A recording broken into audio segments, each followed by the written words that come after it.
पहला क्वेश्चन ही उतने था कि आप प्रेफरेंस के बारे में, क्योंकि मैं पहले से सिलेक्टेड हूँ।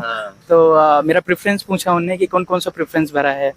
तो मेरा पहला प्रेफरेंस तो सबका डिप्टी कलेक्टर होता है। तो मैं एक्चुअली क्या जॉब में होने के कारण मेरा करंट उतना अच्छा नहीं था, तो उसमें मैंने सॉरी बोला बहुत सारे क्वेश्चनों में, क्योंकि मेरे पे एग्जैक्ट डाटा और चीज़ें नहीं पता थी कि जो सिलेबस में लिखा है अब मैं उतना करके जाता हूँ, ना एक्स्ट्रा ना कम, ना ज़्यादा ना कम।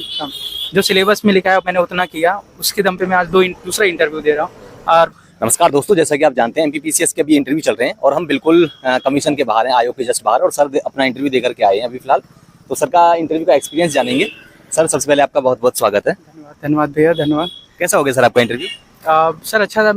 मेरा सर का बोर्ड था और करीब 15 से 20 मिनट मेरा बोर्ड चला है, इंटरव्यू चला है। ये मेरा अच्छा एक्सपीरियंस था, क्योंकि ये मेरा सेकंड इंटरव्यू था, इसलिए बहुत सारी जो चीज़ें थी वो सुलझी हुई थी मेरे लिए। ओके। ठीक है सर आपका नाम? मेरा नाम अंकित कुमार सिंह है और अभी मैं विदिशा में सहायक संचालक उद्योग के पद पे पोस्टेड हूँ। 2019 में सिलेक्शन हुआ है मेरा। जी। एंड सर आपका ये कौन सा अटेम्प्ट कौन सा है? ये मेरा थर्ड अटेम्प्ट था। 2019 मेरा पहला अटेम्प्ट था जिसमें मेरा सिलेक्शन हो गया। 20 में मेरा प्री नहीं निकला था क्योंकि कोविड था मुझे तो। और 21 में मेरा ये इंटरव्यू है। सर आपका मीडियम मेरा हिंदी मीडियम था सर। अच्छा, तो सर अगर हम बात करें इंटरव्यू की, जैसे आप पैनल के सामने जाते हैं तो किस तरह का माहौल था, कैसा किस सवाल से शुरुआत होती है? सर माहौल तो बहुत बढ़िया था। ऐसा कुछ भी नहीं लगा कि मतलब बहुत प्रेशराइज वाला इंटरव्यू चल रहा है। मेरे सर के साथ 3 लोग और थे, टोटल 4 का बोर्ड था। और बहुत अच्छा मेरा एक्सपीरियंस रहा है। पिछली बार मेरा 2019 में शर्मा सर का बोर्ड था, वो भी अच्छा एक्सपीरियंस था, बट ये ज़्यादा बेटर एक्सपीरियंस था। और ज़्यादातर क्वेश्चन चुनाव से रिलेटेड थे। मेरे डैब से जो MBA किया हुआ है मैंने, तो MBA से था। और मेरा जो डिपार्टमेंट है इंडस्ट्री डिपार्टमेंट, उससे था। हाँ, इसके अलावा सर मैं थोड़ा सा जानना चाहूँगा, क्योंकि हमारी जो ऑडियंस है वो भी जानना चाहती है कि वो भी एक्साइटेड रहते हैं कि जब आप एंटर करते हैं अंदर क्या क्या होता है, कहाँ से किस तरह से शुरुआत होती है, जैसे इंटरव्यू में अंदर आपको बैठाते हैं, जाते हैं, क्या करते हैं वहाँ पर? सबसे पहले जैसे इंटरव्यू बोर्ड के अंदर हम लोग जाते हैं, गेट के अंदर सर जब जाते हैं, तो सबसे पहला मेरा इंट्रोडक्शन शर्मा सर के हुआ था। गुड मॉर्निंग बोलने के बाद तो शर्मा सर ने बैठने के लिए बोला। उसके बाद सबसे पहले उन्होंने जानने की कोशिश करी, नाम पूछा मेरे से पूरा, मेरा रोल नंबर जो लगभग सभी से पूछ रहे हैं इस समय। उसके बाद बोले आप कौन से उसमें सिलेक्शन हुआ है तुम आपका? तो मैं बोला सर 2019 में मेरा सहायक संचालक उद्योग के पद पे सिलेक्शन हुआ है। फिर उसके बाद बोले कंफर्टेबल हो जाइए। पानी के लिए पूछा उन्होंने, जो कि मैं ठीक है क्या काम डाउन कर लेगा। अब मैं कोई भी प्रेशराइज नहीं था एक्चुअली मुझे, तो मैं काम डाउन ही होके गया था पहले से। पानी के लिए पूछा, मना कर दिया क्योंकि मैं पहले से पी के गया था। फिर उसके बाद उन्होंने अपना क्वेश्चन का सिलसिला जारी किया। पहला क्वेश्चन ही उतने था कि आप प्रेफरेंस के बारे में, क्योंकि मैं पहले से सिलेक्टेड हूँ। तो मेरा प्रेफरेंस पूछा उन्होंने कि कौन कौन सा प्रेफरेंस भरा है। तो मेरा पहला प्रेफरेंस तो सबका डिप्टी कलेक्टर होता है, तो मैं DSP नहीं भरा। तो उन्होंने पूछा DSP की नहीं भरा। एक्चुअली क्या है, मेरा हाइट की इशू है, तो उसकी वजह फिजिकल क्राइटेरिया में फुलफिल नहीं करता। हाँ, उसकी वजह से मैंने DSP नहीं भरा। तो बोले अच्छा। फिर उसके बाद मेरा सेकंड प्रेफरेंस था जिला पंजीयक, डिस्ट्रिक्ट रजिस्ट्रार, थर्ड CMO और फोर्थ था CTO का। फिर बोले बाकी क्यों नहीं भरा? बोले सर मुझे यही 4 पोस्टों में चाहिए। तो बोले उनने मेरा टैब देखा। उसके बाद बोले आपने MBA किया है, कॉमर्स सेक्शन से हो, आपको तो आपके मतलब क्राइटेरिया के अनुसार आपको जॉब मिला है, तो फिर आप इन सब चीज़ों में क्यों आना चाहते हो? तो मैं बोला सर डिप्टी कलेक्टर बनना तो हर किसी का सपना होता है, क्योंकि राज सेवा का सबसे बड़ा परीक्षा होता है। मैं बोले वो हम समझ गए, बाकी 3 में क्यों आना चाहते हो आप? आपका तो फोर्टी है ये कि आप कॉमर्स बैकग्राउंड से ही हो, MBA किया हुआ है, आपकी इंडस्ट्री में सिलेक्टेड हो, फिर क्यों आना चाहते हो? मतलब सर ऐसी कोई बात नहीं है। मैं चाहता हूँ कि अभी जिस डिपार्टमेंट में हूँ वहाँ पब्लिक के साथ हमारा इंटरेक्शन बहुत कम है, क्योंकि हम लोग सर्विस प्रोवाइडर हैं, फैसिलिटेटर हैं।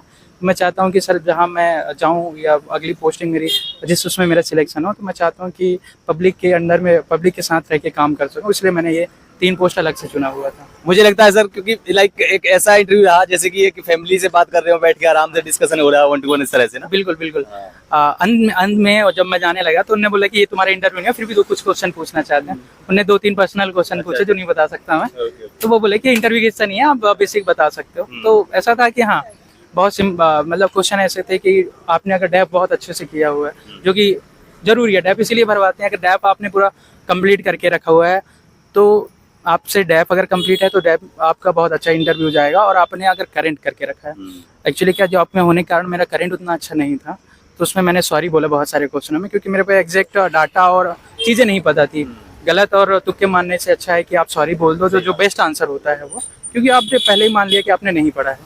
तो उसमें कोई प्रॉब्लम नहीं है, सॉरी बोलना बेस्ट आंसर होता है जब आपको चीज़ें पता नहीं हो तो। सर आपकी तैयारी कब से शुरू होती है, कब से आपने पीसीएस की तैयारी करना की शुरुआत? सर मैंने सबसे पहले मैंने अपना एमबीए कंप्लीट किया था 18 में, 1 साल मैंने जॉब किया था। उसके बाद जिसमें पीसीएस अपने फैमिली की वजह से मैंने गवर्नमेंट सेक्टर में आने का सोचा। तो 19 का मेरा पहला अटैम्प्ट था, तो मैंने जॉब के दौरान ही अपना प्री क्वालिफाई किया था। उसके बाद मेंस के लिए कोविड के चक्कर में बहुत टाइम मिल गया था, तो भगवान अच्छा था कि भगवान ने हेल्प करी कि मेंस देने का मौका मिला। कोविड के चक्कर में बहुत गैप मिल गया था, तो उसमें निकल गया मेरा, और फिर उसी में तैयारी के साथ अभी तो मैं यहाँ तक पहुँच गया सर। क्या लगता है आपको, स्ट्रेटजी आपकी किस तरह की रही थी जिसने आपको इंटरव्यू तक पहुंचाया? किस तरह की स्ट्रेटजी थी, क्या अलग किया औरों से? सर मेरी स्ट्रेटजी मैं मतलब मीडियम कैटेगरी पढ़ने वाला स्टूडेंट हूँ, तो हमेशा मैं मेक इट सिंपल वाली चीज़ें रखता हूँ कि जो सिलेबस में लिखा है अब मैं उतना करके जाता हूँ, ना एक्स्ट्रा ना कम, ना ज़्यादा ना कम। जो सिलेबस में लिखा है मैंने उतना किया, उसके दम पे मैं आज दूसरा इंटरव्यू दे रहा हूँ, और मुझे लगता है कि 22 में भी मेरा इंटरव्यू आ जाएगा। तो मैं जितना सिंपल रखने की कोशिश करता हूँ उतना, कि प्री में आप जैसे देखते हैं कि 65 से 70 क्वेश्चन सिंपल ही पूछता है। अगर आपने वो सही तरीके से सॉल्व कर लिया तो प्री कभी नहीं रुकेगा आपका। मेंस एक बार आप बहुत अच्छे से कंप्लीट करके, क्योंकि आपने एक बार मेंस कंप्लीट कर लिया तो मेंस ये है कि जो बहुत टाइम लेता है और बहुत अच्छी स्ट्रेटजी क्योंकि लिखना पड़ता है, वो उसमें गोले नहीं भरने पड़ते। आपको टाइमिंग, आपको कंटेंट अच्छे होने चाहिए। अगर आपने एक बार कंटेंट बहुत अच्छा कर लिया तो आपका मेंस मुझे लगता है कि फिर कभी नहीं रुकेगा। ओके सर, इसके अलावा मैं प्रीलिम्स की थोड़ी सी और आपसे डिटेल में बात करूँ कि आपने तैयारी के दौरान आपने नोट्स बनाए थे या किताबों से ही पढ़ा था, किस तरह से आपने तैयारी करी? सर जैसा मैंने बताया कि मैंने अपनी प्रीलिम्स की तैयारी प्राइवेट जॉब में रहते हुए किया था, तो उस टाइम मेरे को पीएससी के बारे में ज़्यादा नॉलेज पता नहीं था। मेरे माता जी ने बोला कि यार तुम्हें पीएससी देना है, प्राइवेट जॉब से गवर्नमेंट जॉब होना। तो उन्होंने एक जान पहचान वाले हैं, सीनियर हैं, पहले से पोस्टेड हैं, वो डीएसपी हैं, तो नाम नहीं बता सकता मैं। तो उनने बताया कि आप ये किताबें ले लो, आप अपने तरीके से पढ़ो, बस याद रखना कि जो इंपॉर्टेंट चीज़ें वो याद रखना। आप चाहे उसमें कोई फ़र्क नहीं पड़ता आप नोट्स बना रहे हैं या नहीं बना रहे हैं, वो आपके ऊपर कैप्चरिंग पावर रहता है कि आप, हाँ, क्योंकि मुझे लगता है कि सिलेक्शन हर किसी की स्ट्रेटजी अलग अलग होती है, कि आप किसी टॉपर या किसी जो सिलेक्ट हुआ है आप उसकी स्ट्रेटजी आप नहीं ले सकते, क्योंकि उसकी स्ट्रेटजी वो अपने वीकनेस और स्ट्रेंथ पे बनाता है। आपको अपने वीकनेस और स्ट्रेंथ पे बनाना चाहिए। तो मैंने ऐसा किया था कि कुछ सब्जेक्ट जो साइंस मेरा बिल्कुल भी नहीं, कॉमर्स बैकग्राउंड से हूँ, मैंने सिर्फ साइंस के नोट्स बनाए थे। और सर अगर मैं बात करूं करंट अफेयर की, तो उसके लिए आपने करंट अफेयर के लिए क्या मंथली मैगजीन फॉलो करी थी या डेली न्यूज़पेपर या कोई और आपका तरीका था? सर जैसे मैं बताया कि जॉब में रहते हुए मैंने तो यूट्यूब फॉलो किया था, क्योंकि उस टाइम मुझे ज़्यादा मैगजीन, मैं जहाँ पोस्टेड था वहाँ मैगजीन प्रोवाइड नहीं होते थे। ऑनलाइन उस समय 18-19 के टाइम पे, जब उस टाइम ऑनलाइन उतनी चीज़ें अवेलेबल नहीं हो पाते थे, मैंने मोबाइल को सहारा लिया, न्यूज़ चैनल्स देखना स्टार्ट किया, कि रोज़ सवेरे न्यूज़ चैनल्स देखना स्टार्ट किया। तो उसमें ज़्यादातर करंट आपके कंप्लीट हो जाते हैं, और आप ज़्यादातर ये रहता है कि अब साल भर का कवर करना है, नेशनल, इंटरनेशनल और एमपी का। तो मैंने एक घटना चक्र की आती हैं, तो मैंने पैकेज मंगवा लिया था, उससे मैंने कंप्लीट कर लिया था। इसके अलावा सर मेंस की आंसर राइटिंग की बात करें तो उसमें आपकी क्या अप्रोच रही थी आंसर राइटिंग? मेंस के आंसर राइटिंग सर, सबसे पहले तो मुझे मेंस का प्री जब मेरा क्वालिफाई हुआ तो मेंस कैसे लिखते हैं ज़्यादा नॉलेज नहीं था। फिर मैंने एक कोचिंग ज्वाइन करी, कोचिंग से मैंने एक ही कोचिंग ज्वाइन करी, वहाँ से मैंने प्री मेंस की चीज़ें कंप्लीट करी, वहाँ से मैंने लिखना सीखा, मतलब कि आंसर राइटिंग कैसे होती है। तो सर ने मुझे बताया था कि चीज़ों को सिंपल रखिए, जितना आता है उतना लिखिए, सटीक पॉइंट लिखिए, टू द पॉइंट लिखिए। और उस टाइम था कि सर पैटर्न चेंज हो गया था, तो आपको फिर पैटर्न चेंज हुआ, फिर पुराने पैटर्न में आंसर आया, लिखने के लिए आया। तो ये रहता है कि आप अगर वर्सटाइल रहेंगे, आप अडॉप्टेबिलिटी वहाँ रहेंगे, तो आप मेंस में वो ज़्यादा, क्योंकि आप जितना पढ़े हैं वो ज़रूरी नहीं है, क्योंकि वहाँ प्रेशर इतना होता है, टाइमिंग का इशू होता है, और आपको तुरंत आंसर देना रहता है। क्या आपकी सर सभी पेपर्स में आपकी अलग अलग स्ट्रेटजी रही थी मेंस के में, या फिर अलग अलग आपने आंसर राइटिंग अप्रोच फॉलो करी? सर मैंने स्ट्रेटजी तो सभी पेपरों के लिए मैंने अलग अलग रखा था, क्योंकि अगर मेरी हिस्ट्री अच्छी नहीं है तो मैंने ज्योग्राफी को अपना अच्छा बना लिया, और अगर मेरा साइंस अच्छा नहीं है तो मैंने इकोनॉमिक्स को अपना अच्छा बना लिया।